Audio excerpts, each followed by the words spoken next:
In a way, I didn't have an apprenticeship. My father died much too young. It was all a very sudden kind of taking on and making the best job you can. Each day is a new beginning. I know that the only way to live my life is to try to do what is right, to take the long view, to give of my best in all that the day brings, and to put my trust in God.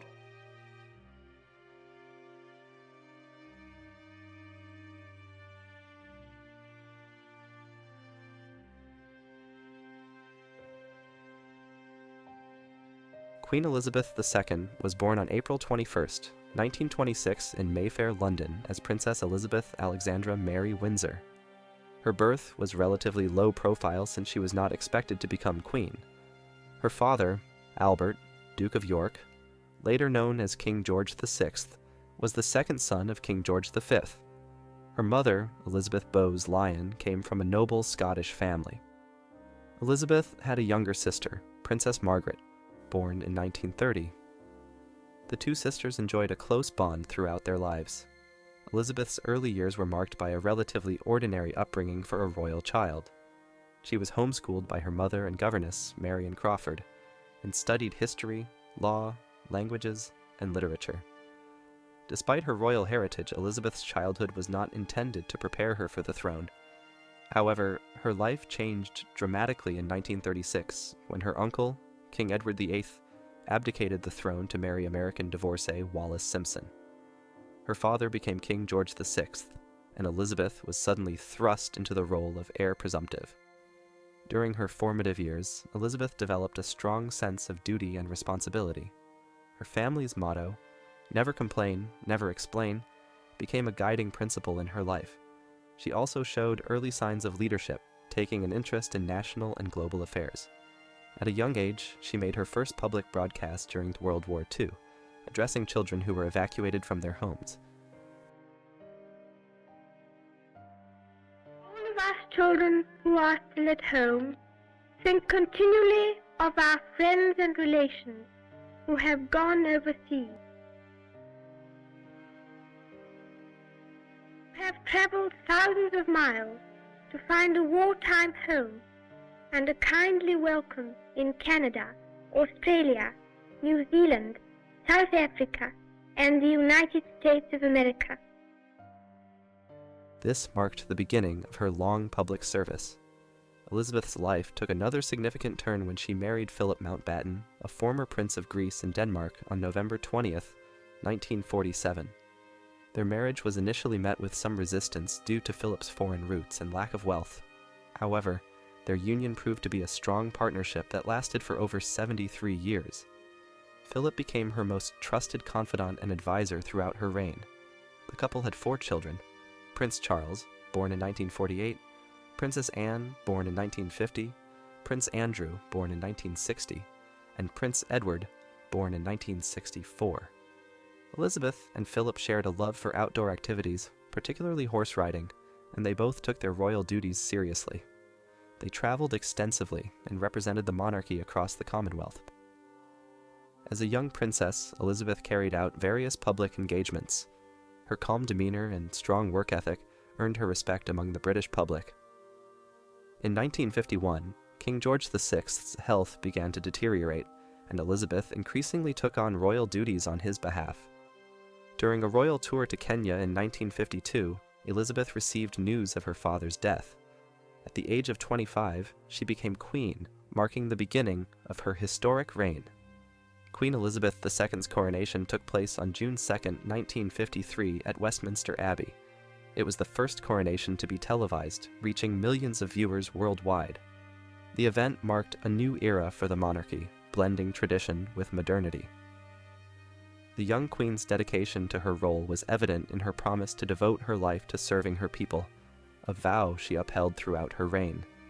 The early years of her reign saw significant political and social changes. Britain was recovering from the aftermath of World War II, and the empire was transitioning into the Commonwealth. Elizabeth played a crucial role in promoting the Commonwealth, visiting member countries, and fostering diplomatic relations. Her reign coincided with decolonization efforts, as several former British colonies gained independence. Despite being a constitutional monarch with limited political power, Queen Elizabeth II became an important figurehead for stability and continuity. She met with numerous British prime ministers, starting with Winston Churchill, and provided counsel during times of national crisis. Her presence offered reassurance to the nation during difficult periods, including economic downturns and political conflicts. Queen Elizabeth II's reign was marked by numerous milestones and challenges. She witnessed significant historical events, including the moon landing in 1969, the fall of the Berlin Wall in 1989, and the advent of the Internet age. Her ability to adapt to changing times ensured the monarchy's relevance in the modern world. One of the most challenging periods of her reign was the 1990s. The decade saw several scandals and tragedies that tested the monarchy's popularity. In 1992, a year the Queen referred to as her annus horribilis, the royal family faced a series of crises. Prince Charles and Princess Diana separated. Prince Andrew's marriage to Sarah Ferguson ended in divorce, and a fire severely damaged Windsor Castle. The public's perception of the monarchy reached a low point. The death of Princess Diana in 1997 further tested the Queen's leadership. Initially criticized for her reserved response, the Queen eventually addressed the nation in a heartfelt speech, expressing empathy and acknowledging the public's grief. Beyond her royal duties, Queen Elizabeth II had a rich personal life filled with various interests and hobbies. She was an avid equestrian and loved horse racing, attending the Royal Ascot every year. Her love for animals, especially her beloved corgis, was well known.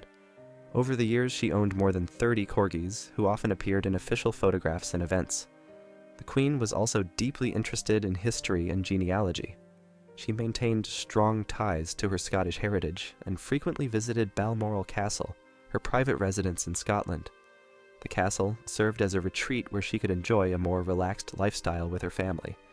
Despite her reserved nature, the Queen displayed a sense of humor and warmth in private settings. Those who knew her described her as a caring and devoted mother and grandmother.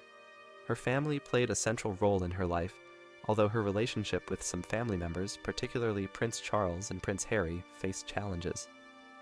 In her later years, Queen Elizabeth II continued to fulfill her royal duties, even as her health began to decline. She remained a beloved figure, both in the United Kingdom and across the Commonwealth. Her resilience and unwavering dedication to public service earned her widespread respect. The Queen celebrated several significant milestones during her reign, including her Diamond Jubilee in 2012, marking 60 years on the throne, and her Platinum Jubilee in 2022, celebrating 70 years of service. These events highlighted her extraordinary reign and the profound impact she had on the nation and the world. Queen Elizabeth II passed away on September 8, 2022 at Balmoral Castle, surrounded by her family. Her death marked the end of an era. She was the longest reigning monarch in British history, and her legacy is one of dedication, stability, and leadership. Her life spanned decades of global change, and her reign will be remembered as one of the most significant in history. The Queen's passing ushered in a new chapter for the monarchy, with her son, King Charles III, ascending the throne. Her legacy lives on through her family, the institutions she supported, and the millions of lives she touched during her extraordinary reign. Queen Elizabeth II's life was a testament to duty, resilience, and the enduring power of tradition in a rapidly changing world.